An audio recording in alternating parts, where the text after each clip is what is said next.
Mga kabayan, ang ating Philippine Air Force ay nagpakitang gilas kung paano nila bawiin ang isang island na nasakop ng kalaban. Pero bago natin ipagpatuloy, please like nyo muna ang video at mag-subscribe. Maraming salamat po. Dahil 77th founding anniversary ng Philippine Air Force, nagpalabas sila ng kanilang capability demonstration, kung saan ipinakita nila kung paano bawiin ang isang island na naagana ng kalaban. Sa pagbawi ng island, ginamitan nila ng FA-50 na jet fighter, Super Tucano, Augusta Westland 109 helicopter, at ground troops. Dito ipinakita nila kung paano bawiin ang isang island na binabantayan ng isang jet fighter na S-211. Una, pinadala nila ang FA-50 para habulin at pasabugan ang S-211 ng kalaban. Nang sumabog na ang jet fighter ng kalaban, binomba na rin nila ang base ng kalaban, hanggang maubos ang dala nitong bomba. Tapos dumating ang Super Tucano para mag-back up at magbomba na rin ang mga communication facility ng kalaban.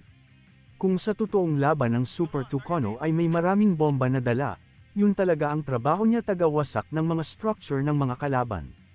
Pagkatapos mawasak ang mga structure at base ng kalaban, maraming mga kalaban na nagkalat para lumayo sa nasusunog na base. Kaya dito naman papasok ang Augusta Westland para sa machine gun attack, siya yung taga-target ng mga taong nagkalat at mga sasakyan na gustong tumakas. Pag na-clear na ang area or nakatago na ang mga kalaban, dito na papasok ang ground troops or assault troops, para i-check at i-secure ang area. Kaya dumating ang Black Hawk helicopter ng Philippine Air Force na may dalang mga trupa para sa ground or assault attack. Bumaba ang trupa mula sa helicopter gamit ang lubod at maingat na pumunta ng base, para sa finishing attack, habang may dalawang FA-50 na Picot ikot sa taas para bantayan ang airspace at bilang support sa ground troops. Pagdating ng trupa sa base, papaligiran nila at titingnan ang loob kung may mga kalaban pang nakatago. Bawat lugar ay kanilang chini-check at inaalam kung may naiwan pang mga buhay na kalaban. Once na masecure na nila ang base at wala ng kalaban, ang Philippine Air Force ay magpadala ng mga gamit para sa pagpanatili at pagbantay ng sundalo sa island. Tulad ng communication equipment, mga bala, gamot, pagkain at lahat ng mga kailangan nila. Kaya dumating ang isang cargo plane ng Philippine Air Force para mag-drop ng supply gamit ang parachutes. Ginagamit ito pag walang runway ng eroplano sa lugar. Pag-drop ng supply ay recover ng mga naka-assign na sundalo at dalhin sa kanilang base. Pag okay na ang lahat, ang Philippine Air Force ay magpapadala ng air defense system para bantayan ang airspace at para makaalis na rin ang jet fighter na nagbabantay sa taas.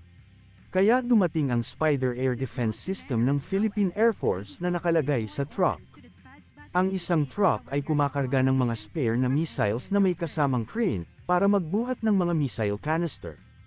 Ang crane na ito ang ginagamit para palitan ng empty canister ng loaded sa mga firing missiles trucks. Ang isa naman ay ang command center na kukuha ng mga data ng radar at para sa communication na rin. Ang tatlong truck naman ay ang mga firing missile truck. Sila ang magpapalipad ng missile para tamaan ang target. Kung sa totoong pangyayari, ganito talaga ang procedure para bawiin ang isang island na naagana ng kalaban.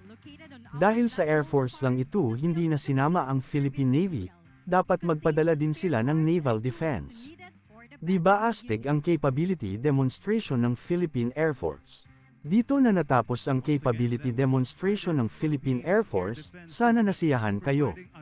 Ang susunod naman ay ang parada ng mga moderno at bagong assets ng Philippine Air Force. Yun lang mga kabayan, maraming salamat sa time ninyo. Roger, Nelson. Roger, Nelson.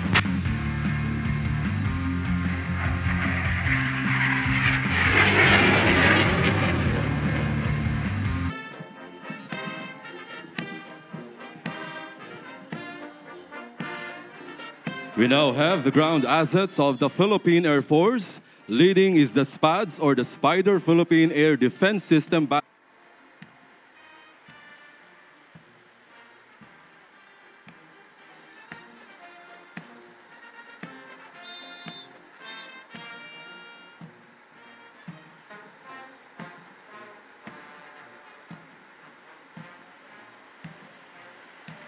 mobile air surveillance radar system of the 580th Aircraft Control and Warning Wing.